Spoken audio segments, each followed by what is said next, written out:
Hi, hello. After some heavier posts recently, I thought I would throw in a bit of lighthearted year-end fun into the mix. I know I could slap my Spotify Wrapped screenshots up on my social media and call it a day, but wouldn't it be more fun if I picked some songs from my top artist on my Spotify Wrapped and then told you about some books that I read this year with matching vibes and/or themes? As a note, I was going to do this with various songs from my top list, but nearly all my top songs are by the same artist because that's my comfort music, and limiting myself to one also made it a fun challenge. Also, pairing Bastille songs with people, books, and other things in my life are my love language, so here we are. Something else I realized as I was looking at the list of books that I read this year is that being part of the writing community means at least half the books I read this year were written by people that I now know, which is super cool. I love supporting fellow authors, and I found that I ended up reading and really enjoying a lot of books that I might not have picked up otherwise because now I know who the author is. So, we'll get started. First up, the song Zheng Yisao and Questions for Her, the book The Adventures of Amina Al-Sarafi by Shannon Chakraborty. The vibes, epic, sweeping adventure and drama. A badass female pirate captain on the high seas with a larger-than-life legend around herself. There's narrative shifts and time jumps that I feel like are paralleled in the song's shifting time signatures. And Amina's story centers around her coming out of retirement and rejoining with a crew that's as beloved as family, and that feels very much like the song's opening line, which is this. What if you could end your days doing the shit you love with the ones you love? Next up, the song Red Wine and Wild, the book Never Leave, Never Lie by Taya Verdone, the vibes, dark, moody, gay angst. More specifically, two people being in love and trying desperately to hold on to that even when it's hurting them. And it's a really moody, atmospheric song, which is exactly how I describe the book too. And her story of kind of these characters' journey feels so in line with lyrics like this. Underneath this heavy sky, you fuck me up, but that's alright. Stay the night, make mistakes until the daylight. Also, I just want to say congratulations to Taya for having this book nominated in the Goodreads Members' Choice Awards.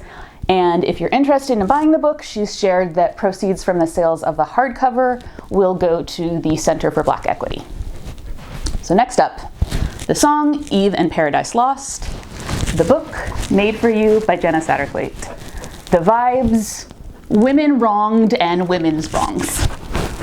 Okay, so this pairing is more thematic than vibes because it's a fairly gentle song and a higher intensity book, but in both the song and the book, we have these themes of a woman whose entire existence was created for a man with the promise of an absolutely perfect dream life.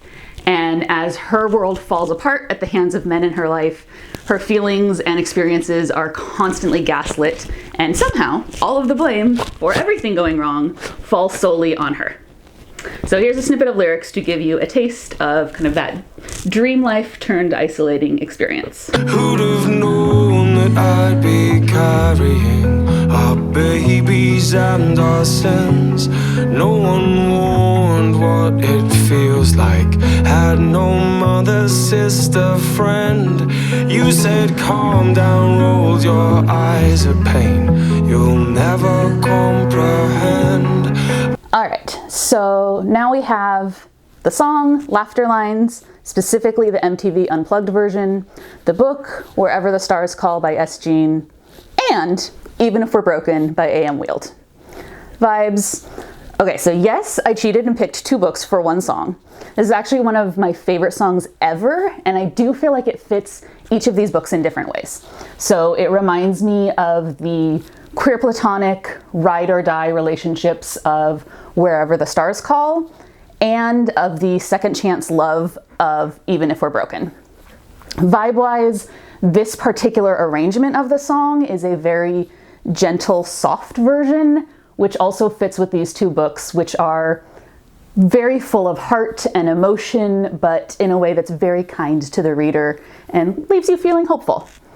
So here's just a snippet of those vibes. I'll see you in the future when we're older, and we are full of stories to be told. Crossing my heart and hope to die. I'll see you with your laughter. And number 5, the song Head Down by Lost Frequencies and Bastille. The book, okay, this one's not a book, it's just me. The vibes, okay, so when this song was released on December 29th, 2023, I decided that it would be my writing/querying theme song going into 2024. Last year, I actively queried from May to November and got an average of 3 to 4 rejections from agents every week. So when I heard this song, it really resonated with how I wanted to approach my publishing aspirations this year. Hearts break, life can knock you to the ground. Don't hang your head down, head down. You're still young, but know the best is yet to come. Don't hang your head down, head down. January 2024 me absolutely nailed it choosing this theme song. The best was yet to come. I completed a mentorship with an amazing mentor who helped me strengthen my story and give me renewed faith in it. I signed with an incredible agent who I'd really admired and am happy to say meets and exceeds expectations. And even more really exciting things have happened that I can't talk about yet, but stay tuned for 2025. If you have a book song pairing of something you read this year, drop me a comment. I would love to hear about it. I will be back to my normal content talking about publishing, writing, querying, and all that fun stuff in my next post, so hit subscribe if you want to know when that's come out. Thanks. Do you want to behave yourself now?